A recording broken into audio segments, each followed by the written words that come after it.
Alright everybody, welcome back to the channel. It's a tactic video again. Today we are looking at the Manchester United 1999 treble winning side with a little bit of a twist. Courtesy of the absolute genius, the FM scientist, I've been able to obviously put it into the mad scientists 1998-99 database. We're going to have a quick look at that when I show you the results. I have simmed a season as well just to see how the season did. And then it'll just give us the opportunity just to have a look at the database a little bit. Links down in the description for the mad scientist. This database is free. Links to his Twitter down in the description. And as always, all my tactics are available free for my Patreons. So go check that out. And if you are interested in becoming a Patreon, check out the link. Monthly shirt giveaways, chance to support the channel, tactic downloads, all for you for just £3 a month. All right. Let's get into it. It's a 4-4-2 today, obviously. Let's go and see what I've put together in this tactic. We have done a simulation. Now, I will say, obviously, the title had the amount of goals that we scored in it. The database has probably contributed to this, but we have won the league, 94 points. So we did lose 6.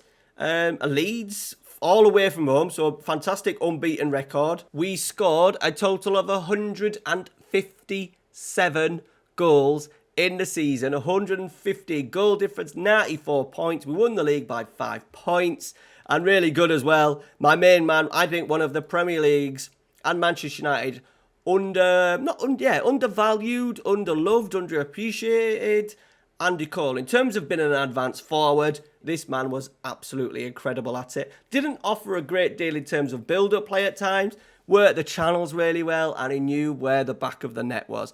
Average rating of 8.21, 77 goals at all comps, 51 in the Premier League with 23 assists. All right, now as I said, here is the database. Go and also show some love to the Man Scientist for putting this incredible database together. As you can see, Aston Villa finished 7th.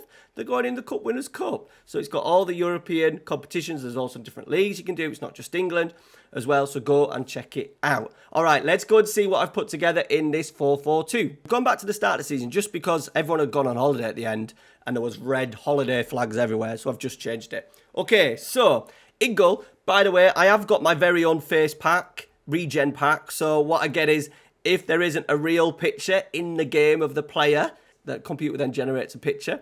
So don't worry if you see Peter Schmeichel. Yeah, we know that's not him, but that's why that's like that. Okay, so 4-4-2, quite a really simple 4-4-2. I think this tactic will work at any level, any sort of team as well, whether you're an underdog, a mid-table side, one of the best sides in the world. You can tweak things adjustingly as well. You could maybe drop the tempo. You can improve the press. Things like that. Okay, so the 99 treble winning side. Peter Schmeichel, goalkeeper, on defend, no player instructions. Right back, full back on support. You know, this was before the day of, you know, the marauding wing backs and inverted wing backs. We've just got G. Nev, full back on support, no player instructions. Ronnie Johnson, central defender on defend, no player instructions. Yap Stam, ball playing defender on defend, no player instructions. And Dennis Irwin, exactly the same. Now, David Beckham, I've put him as a wide midfielder. I was going to maybe try a wide playmaker, but then obviously he's just going to drift into these areas. So what I have done is put him as a wide midfielder on support,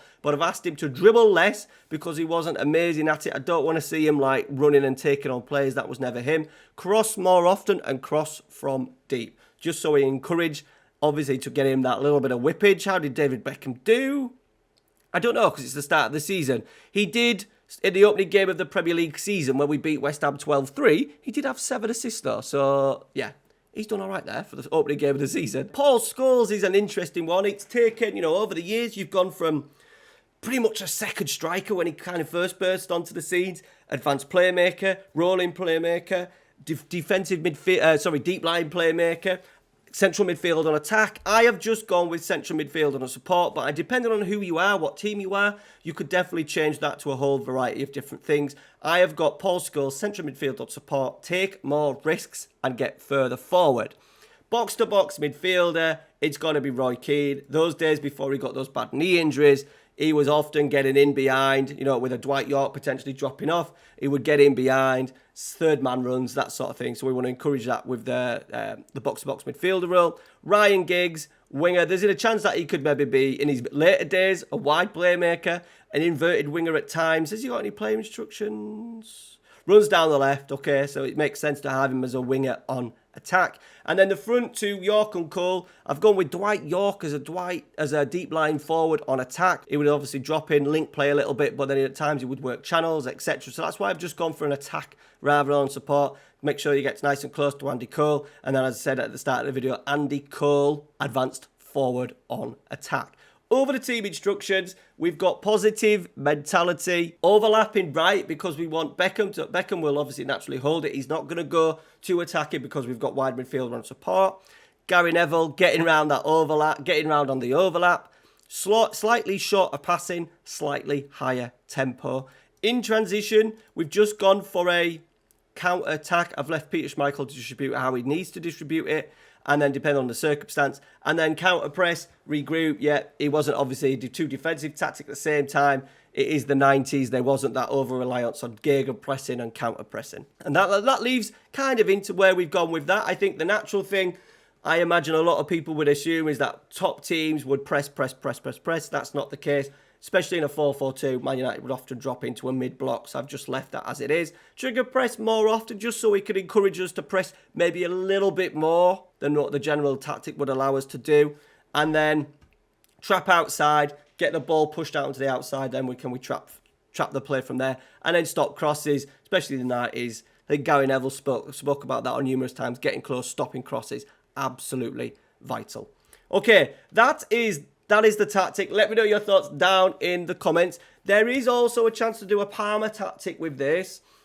Parma won the UEFA Cup in '99. Obviously had some incredible players. Chiesa, Veron, Crespo. If you would like to see that, make sure you show some love in the videos. Make sure you smash a like on it. Let me know in the comments if you would like to see that next. Let's dive in to what was an interesting start to the season. We beat Real Madrid at a friendly 5-1. We beat Arsenal 4-1 in the Charity Shield. Roy Keane getting sent off after 50 minutes, but we still managed to go 4-0 up before Mark Overmars scored later on.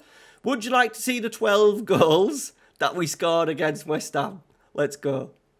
Now, what I think we get with this tactic is a little bit of simplicity. So this is within the first minute. As you can see, Dwight York dropping off, linking play really well. Ball in, Scholes getting further forward, just getting ahead of the West Ham number 10, allowing a little bit of space. Brilliant ball with his vision, and there is Andy Cole just doing what he does best, working off the shoulder and banging it in. Perfect advance forward.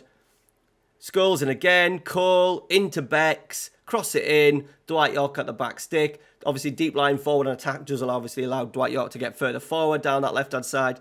And then winning the play, Gary Neville winning the play, straight out to Becks, head up, clipping it into Andy Cole. Pretty easy, isn't it? It's really good in transition. Man United always been so good at counter-attacking. Becks with a free kick. Second balls do we get? Yeah, Ronnie Hodgson with the header. Becks again taking on his chest, launching a ball over the top.